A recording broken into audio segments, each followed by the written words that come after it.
कल रात एक बहुत ही दुखद समाचार प्राप्त हुआ। लगभग दोपहर के बाद, यानी मैं बात कर रहा हूँ 26 अक्टूबर 2023 की, अचानक से मीडिया में एक खबर जो है तेज़ी के साथ फैलती है। और वो खबर ये है कि कतर के अंदर रह रहे हमारे भारत के 8 एक्स इंडियन नेवी ऑफिसर, जिनको कतर की कोर्ट की तरफ से मौत की सज़ा का फरमान सुनाया गया है। पूरा मामला जानेंगे, वीडियो को पूरा आप देखेंगे ताकि सारी चीज़ें हम डिटेल के साथ कवर कर सकें। ये जो 8 एक्स इंडियन नेवी ऑफिसर हैं, ये ऑब्वियसली रिटायर्ड ऑफिसर हैं जो कतर में जॉब करते थे।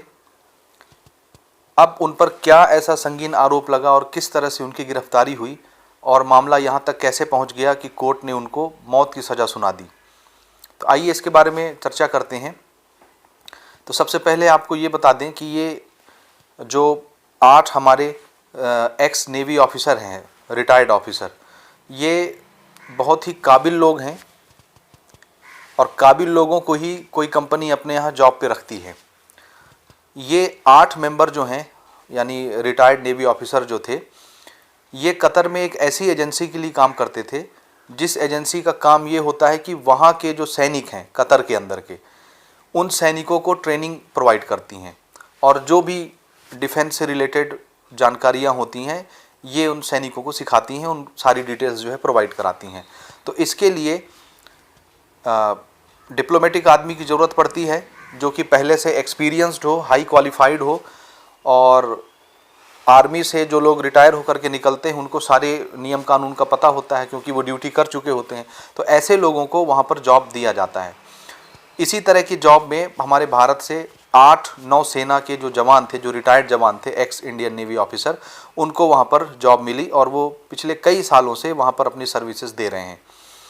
अचानक से कतर की गवर्नमेंट को कहीं से ये जानकारी मिलती है और उनके खिलाफ कोई बात, कोई जानकारी, कोई सबूत मिलती है और इसके एवज में उन 8 इंडियन नेवी ऑफिसर को गिरफ्तार कर लिया जाता है और उनके साथ साथ जिस कंपनी में वो काम कर रहे हैं उस कंपनी के ऑनर को भी और एक और मेंबर को भी वहाँ गिरफ्तार किया जाता है, यानी वहाँ के 2 मेंबरों को गिरफ्तार किया जाता है।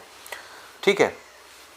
अब ये जानकारी कतर को कहाँ से मिली, किसने उनके खिलाफ साजिश रची, इसका अभी कोई खुलासा जो है अभी सामने नहीं आया है।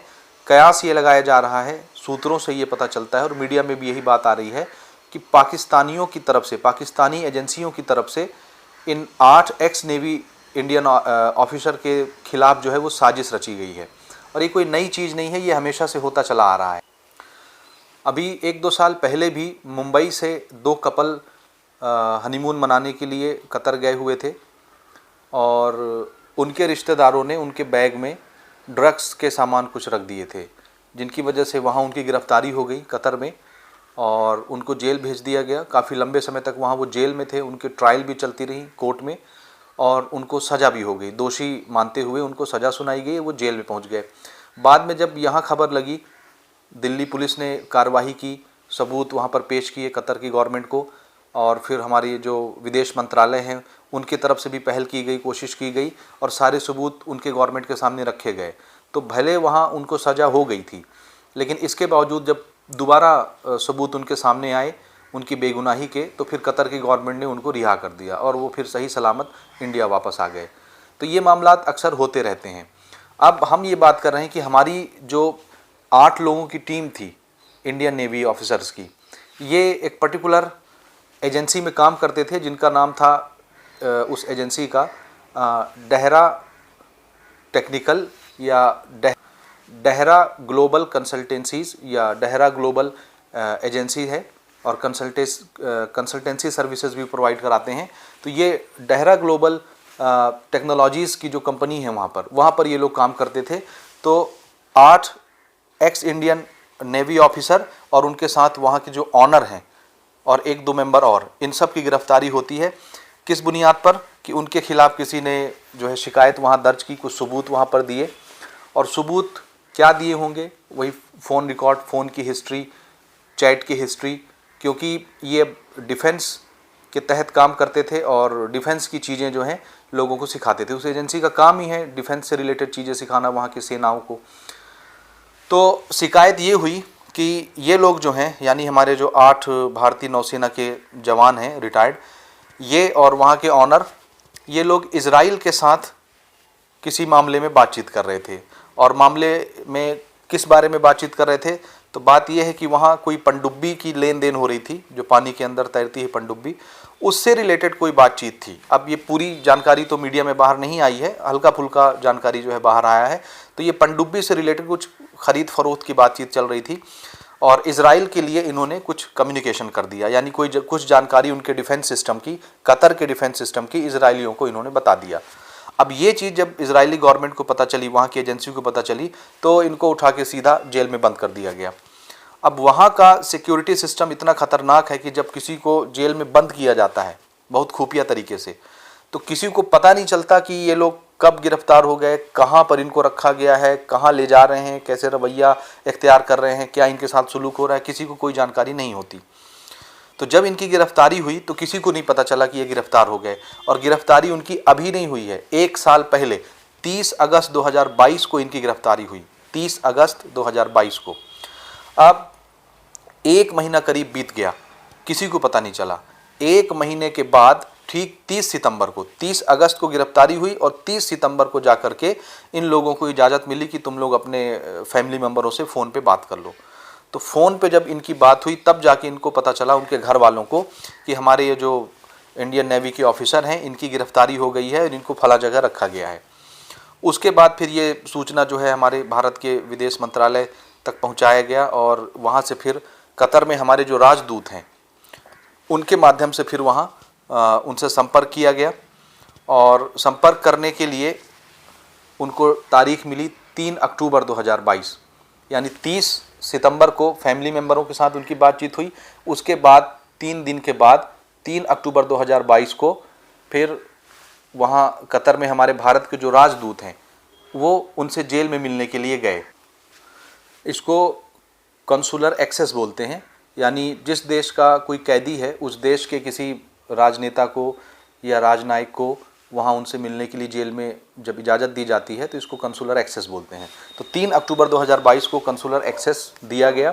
तो हमारे देश के जो हैं, हमारे देश के राजदूत जब वहाँ उनसे मिलने गए 3 अक्टूबर 2022 को, तो वहाँ जाकर के फिर सारा मामला जो है क्लियर हुआ कि किस बुनियाद पर इनको जो है जेल के अंदर रखा गया है, क्या चार्जेस लगाए गए हैं, क्या केसेस बनाए गए हैं।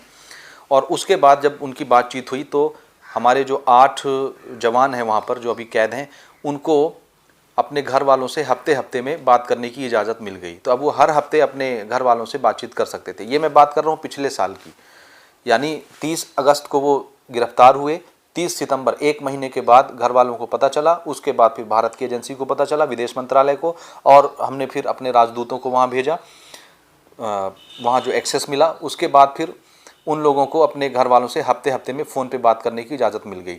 अब इसके बाद ट्रायल शुरू हुआ, यानी केस जो है अदालत पहुंचा और अदालत में फिर कार्रवाई शुरू हुई, कई हेयरिंग्स हुई, कई ट्रायल्स हुए और दोनों पक्षों को अदालत ने सुना। और जुलाई 2023 में जाकर के, जुलाई 2023 में यानी इस साल, कोर्ट ने ये बोला कि हमने अब दोनों पक्ष को सुन लिया है, हम अदालत जो है इसका फैसला अपने पास सेफ रखेगी और हम अपना फैसला अक्टूबर में सुनाएंगे, अक्टूबर महीने 2023 में। तो अक्टूबर 2023 यानी कल की बात मैं कर रहा हूँ, 26 अक्टूबर 2023 को कोर्ट का फैसला आता है और उस फैसले में कोर्ट ने उनको दोषी पाया और दोषी पाने के एवज में उनको सजाए मौत दे दी। अब कतर में कानून बहुत सख्त हैं बाकी देश के अलावा, ये आपको पता भी होगा कि मुस्लिम कंट्रीज़ जितनी भी हैं वहाँ, गल्फ़ कंट्रीज़ हैं और मुस्लिम देश जो भी हैं, वहाँ पर नियम थोड़े से ज़्यादा सख्त होते हैं। जहाँ रेप की सज़ा, जासूसी की सज़ा या ड्रग्स वगैरह की सज़ा, सीधे सजाए मौत होती है। हमारे यहाँ तो काफ़ी रियायत है भारत में, लेकिन वहाँ थोड़ी बहुत भी गलती हुई तो सीधा सजाए मौत होती है। और सजाए मौत भी वहाँ फांसी के तौर पे नहीं होता, ठीक है, वहाँ सीधा शूट किया जाता है या गर्दन उड़ा दी जाती है, जैसे सऊदी अरेबिया वगैरह में आप देखते हैं। तो वहाँ की मौत की सजाएं भी थोड़ी सी बहुत अजीब होती है। अब जब ये चीज़ अभी 26 अक्टूबर 2023 को पता चला, यानी कल की बात मैं कर रहा हूँ, तो भारत का जो विदेश मंत्रालय है उन्होंने एक बयान जारी किया कि हम कतर के इस फैसले से पूरी तरह से हिल गए हैं, शॉक हो गए हैं। कि इस तरह से फैसले बहुत जल्दबाजी में नहीं करने चाहिए। हम लगातार उन 8 भारतीय नौसेना के जो जवान हैं उनके फैमिली मेंबरों के साथ संपर्क में हैं और कतर के भी हायर सुपीरियर ऑफिसर के साथ जो है हम बातचीत कर रहे हैं और इस मामले को बातचीत करके सुलझाना चाह रहे हैं और कोशिश हमारी जारी है। तो उनकी तरफ से बयान आया है कि भारत अपनी पूरी कोशिश कर रहा है वहाँ के अधिकारियों से बात करने की कि इस मामले में इतनी जल्दबाजी ना दिखाई जाए, इतना तुरंत फैसला सजाए मौत का इस तरह से नहीं लिया जा सकता। तो भारत पूरी कोशिश कर रहा है उनसे बातचीत करने की। अब आगे देखिए कि क्या होता है, क्या फ़ैसला इसमें लिया जा सकता है। हालांकि ये अभी फैसला जो आया है ये लोअर कोर्ट की तरफ से आया है। जैसे हमारे यहाँ कोर्ट के कई डिवीज़न होते हैं, एक सेशन कोर्ट होता है, फिर हाई कोर्ट होता है, फिर सुप्रीम कोर्ट होता है। इसी तरह से वहाँ भी ये लोअर अदालत की तरफ से अभी डिसीजन दिया गया है। अब इस केस को लेकर के वो आगे जाएंगे, सुप्रीम कोर्ट में जाएंगे, हायर कोर्ट में जाएंगे। हो सकता है फैसला बदल जाए, अभी आगे भी हियरिंग्स होती रहेंगी। लेकिन अभी फ़िलहाल कोर्ट की तरफ से उनको सजाए मौत का डिसीजन सुना दिया गया है। तो अब पूरा देश उनके लिए दुआएं कर रहा है कि ईश्वर करे कि बातचीत से मामला जो है शांत हो जाए और आपसी समझौता हो जाए और वो जल्द रिहा हो जाए, अपने देश वापस आ जाएं। और कतर के साथ हमारे ताल्लुकात भी बहुत अच्छे हैं, भारत के ताल्लुकात, क्योंकि कतर की बहुत ज़्यादा आबादी नहीं है। याद रखिए, बहुत छोटा सा देश है कतर, बमुश्किल उसकी 26-27 लाख आबादी है। 2021 का आंकड़ा मैं आपको बता रहा हूँ, 26 से 27 लाख लोग ही मुश्किल से उस देश में रहते हैं। और जहाँ लगभग 6 से 7 लाख भारतीय वहाँ पर रह रहे हैं, जॉब कर रहे हैं। समझ रहे हैं, 27 लाख अगर वहाँ की आबादी है तो 7 लाख तो खाली इंडियंस हैं वहाँ पर। इस वजह से हमारा जो है कतर के साथ बहुत अच्छा ताल्लुकात है। तो हमारी जो गवर्नमेंट है वो पूरी कोशिश कर रही है कि वहाँ के अधिकारियों के साथ बातचीत की जाए और इस फैसले को फिर से रिपटल किया जाए, क्योंकि इस तरह के इल्ज़ामात लगते रहते हैं और इल्ज़ाम की बुनियाद पर किसी को इस तरह से सजाए मौत नहीं दी जा सकती। और इसमें पाकिस्तानी एजेंसी का हाथ जो है वो बताया जा रहा है कि उन्हीं की तरफ से ये जो षड्यंत्र है वो रचा गया है। तो हम भी ईश्वर से प्रार्थना करते हैं, दुआ करते हैं खुदा से कि उनके साथ जो है भलाई का मामला हो और वो पूरी तरह से रिहा हो जाएं और अपने वतन वापस लौट आएँ।